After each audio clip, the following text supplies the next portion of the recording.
Welcome back to Defenders of the Last Stand. We're playing Lightning of the Ancients. And this turn is Midnight Pearl's turn. She's right here in Bartertown. And let's take a quick look at her cards, because she has an absolute mountain of them. She does have a motorcycle now. She has high octane fuel. She can move 3 spaces if she wants to. And she has all of these gas mask cards, which we'll probably use for rolling dice against the bosses, I would think. Otherwise, they're just good for not making a radiation check when you end your turn in a radiation space, such as this one here that has a radiation symbol. Okay, Midnight Pearl's right here. Let's take a quick look at her player area again, and we're going to see what she has for abilities and such, and then we're going to get into having her taking her 7 actions. Alright, so taking a look at Midnight Pearl, she has Sabotage Camps. She needs 1 card with a cross-gun symbol. She has none, which is unfortunate. But I have a plan for that, possibly this turn. And she has Deadly Blade. She gets to roll 1 extra die against any of the raiders, not against monstrosities or leaders. And she has Mutation Resistance. She can draw a mutation card. If she doesn't like it, she can play a Karma token. As you can see, she has none to get rid of it and not take a mutation. And she has high octane fuel. She can move 3 spaces when using a motorcycle card. Then you have to roll this, and if you roll a 1 on a 6-sided die, then this goes away, otherwise you keep it. She has radiation resistance. She gets 1 extra roll against radiation checks. Instead of 2 dice, she'll be rolling 3. She has a toolkit. She can re-roll any failed dice while rolling a tech challenge. And she has Supply Run, which she still has not done, and it would give her a common artifact. She has to go to McCormick Farm, spend an action, then she has to go to Last Stop and spend an action, I believe. Or no, just end your turn and spend an action and get the reward. That's her. She has 7 actions. Get back to the board. Have her start taking her turn. Okay, the plan, I think, is because she has a lot of grenade cards. Oh, and I should mention one thing. Oh my goodness. Yes, I have been playing the Earther War Parties incorrectly. I was saying you need a natural 6 to at least take out any of them. That is incorrect. That is just the leader Bramble right here. And so, yeah, I've been doing that wrong. And I can't remember where I messed that up. So I'm just going to, from this time forward, let's just keep in mind you do not need to roll a natural 6 to at least take out the Earther War Parties. They are just taken out on a 4+. It is just the leader Bramble. Alright, we're going to take our first 2 actions and go 1, 2 here to Ash Town. That's going to leave Midnight Pearl 5 actions. And then I think we're going to zoom down in here. We're going to take a look at her grenade cards, and I think she's going to start rolling some dice, see if she can blow up some of these oil and ammo depots, which can net her some good stuff. So let's go ahead and do that. Alright, so I think I got the camera situated where I would like to have it. So if we take a look at Midnight Pearl's cards again, she has an absolute mass of grenade cards. We're going to take 1 grenade card. Do we want to? We have 3 of them. We're going to take 1 grenade card for Bama and 1 for Puke. So we're going to use 2 grenade cards on the first oil and ammo depot. We really want to destroy it. Each grenade card you play gives you 2 dice, and you need a 5 or 6, excuse me, to succeed. So we'll be rolling 4 dice to attack that first oil and ammo depot. So let's go ahead and roll up our dice and see if we can get a 5 or 6. And we get 2 5s. So we do indeed destroy the first oil and ammo depot.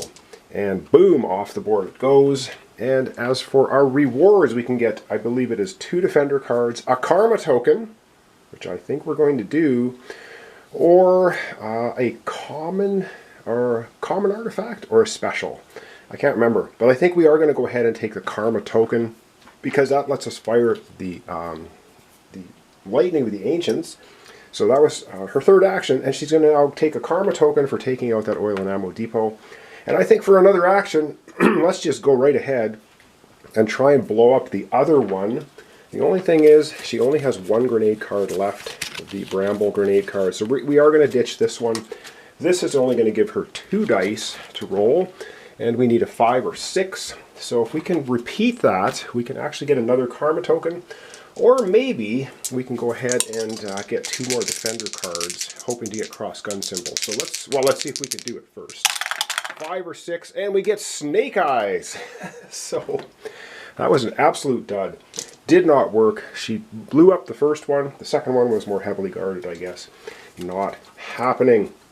And that's going to leave her 3 actions with 1 karma token. And I'm trying to think what it is we want to do with that. So let me do some thinking. I think I've got a plan as to what we want to do with her final 3 actions. Alright, we have a cunning plan. So for her final 3 actions, she's going to go 1 to here, which is in Devil's Junction with a Techie, a Raider, and Bama, who's down to 2 health. So I'll give you a rundown of the health. Bramble's still sitting at a nice juicy 7 health. Crank we have down to 5 health. Bama's at 2 health. We're not really too worried about him, but Puke sitting at 6 health. So for 1 action, we're moving in there. We've got 2 actions remaining. Our second to last action, excuse me, we're going to attack Puke with the Lightning of the Ancients. And how do we do that? We spend a karma token and an action, and that allows us to fire the Lightning of the Ancients. And when you fire the Lightning of the Ancients against an adjacent target, we're targeting Puke, we roll 3 dice, and any 5 or 6s will reduce his hit points by 1. So, or we can just totally annihilate a monstrosity, or we can totally annihilate all raiders in one adjacent location. And adjacency does work across a solid line as well as the dotted lines for purposes of Lightning of the Ancients. Alright, let's see how many 5s and 6s we can get. Come on, Midnight Pearl. This is her second to last action, and we'd really like to knock some of those hit points off of Puke. And yes, not a bad roll at all. We get a 5, we get a 6. That's going to knock 2 health off of him. He's going to go from 6 health. He's now down to 4, making him much easier in the end game to try and eliminate him. Because of course, we win the game by eliminating all 4 leaders. And the lower their health is when we finally attack them, the easier it's going to be for us to take them out. Alright, Midnight Pearl has 1 action remaining, and she's just going to pop back over to Bartertown, which is free of... Oh no, she's not going to do that. She's going to pop back to Ashtown, because popping to Ashtown gets her in position to maybe take out that oil and ammo depot next time. I think that's the better option. Okay, that is the end of Midnight Pearl's actions. She's got none left, which means we're going to zoom out. She's going to get 2 Defender cards on the end of her turn. And then we have to process the lovely Raider card. Alright, she gets 2 Defender cards, so let's take the 2 cards off the top of the deck. And let's hope for some cross gun symbols, and of course not. She does not get them, because that's her special ability. She gets another grenade, another shield. She has 2 shields now, which she can't cash in at the moment, because her sort of action phase is over. And she's got so many of these radiation cards, but I guess we're going to use those for attacking leaders. So 2, 4, 6, so she has 8 cards. Of course, you can have a maximum hand size of 12. So that's not an issue. And now, oh yes, we get the lovely Raider card, which always causes havoc. Oh, good lord. The Pest Hole is going to get 2 Road Rage Rider gangs. And if you see here in the Pest Hole now, we have 2... Oh, hang on, where's Pest Hole? Oh, I'm getting Pest Hole. Oh crap. That's going to cause an overrun. Oh joy. So, yep, let's go over to the Pest Hole and have an overrun. Well, isn't that just fantastic? So in the Pest Hole, we were supposed to put 2 Rotor Rage gangs, Rider gangs. So we get 1. The second one would come on, but boom, causing an overrun. Monstrosities do not cause overruns, so you can have any number of monstrosities, and it's the raiders that cause the overrun. So we get an overrun of raiders into every adjacent location, and not through the little point here. So Once Was City is not considered adjacent to Pest Hole or across solid lines. But this is a bad overrun, because we're going to get 1 here at Mutant Mountain. We're going to get 1 here at Old Factory. This is also adjacent. There's a straight line there. At Red River, boy, the Rider gangs are just popping up.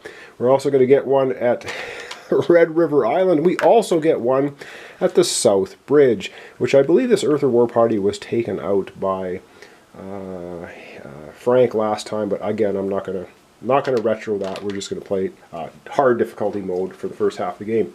Well, that was fantastic. That's a nice overrun. And of course, in the overrun space itself, we get the lovely oil and ammo depot. Excellent. All right, what do we have? The Scrapyard gets 2 Earther War Parties. All right, over to the Scrapyard we go for 2 Earther War Parties. And the scrapyard is right here, so we're going to add a couple of Earther War Parties in there and beefing up that area for them. So there we go, 2 Earther War Parties. And continuing on with the card, we have Puke is popping right over to Weeping Cinder Ridge. And while he does that, he's taking one of his laboratory mutants with him, his monstrosities, and dumping it off there. So let's go over to Weeping Cinder Ridge, and we're going to put Puke there as well as a monstrosity. And Weeping Cinder Ridge is way down here, so he flies over here and he spits out one of his mutant monstrosities there. Lovely. We have 3 monstrosities left in the bucket, and I think when all of them are on the board, it's game over, man. Game over, we lose.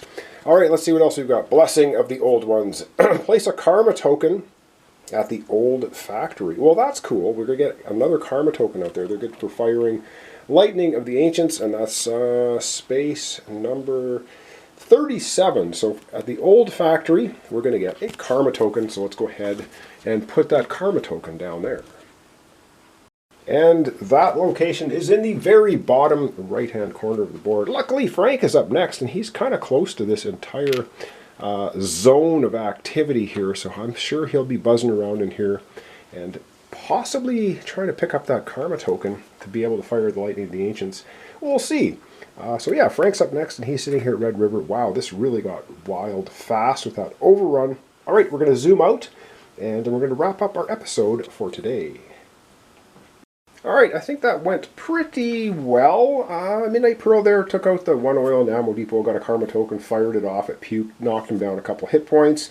Didn't clean out any raiders, and we got that overrun in the lower right hand of the board, which is not great, but at least Frank is down there at the moment. Alright, that's going to be the end of our episode for today. So up next, of course, next episode will be Frank. When is that going to happen? I hope tomorrow, maybe the day after. Thanks for your patience with this series. I'm just really busy. I'm trying to get these things out, like I said, as soon as I can. So thanks so much for watching along. Thanks for your comments, your subscriptions, your likes. It's all very much appreciated. It helps my channel out so much. So thanks a lot, and we'll see you for the continuation, Defenders of Last Stand, Lightning of the Ancients, as soon as I can get the next video up. And so we'll see you then.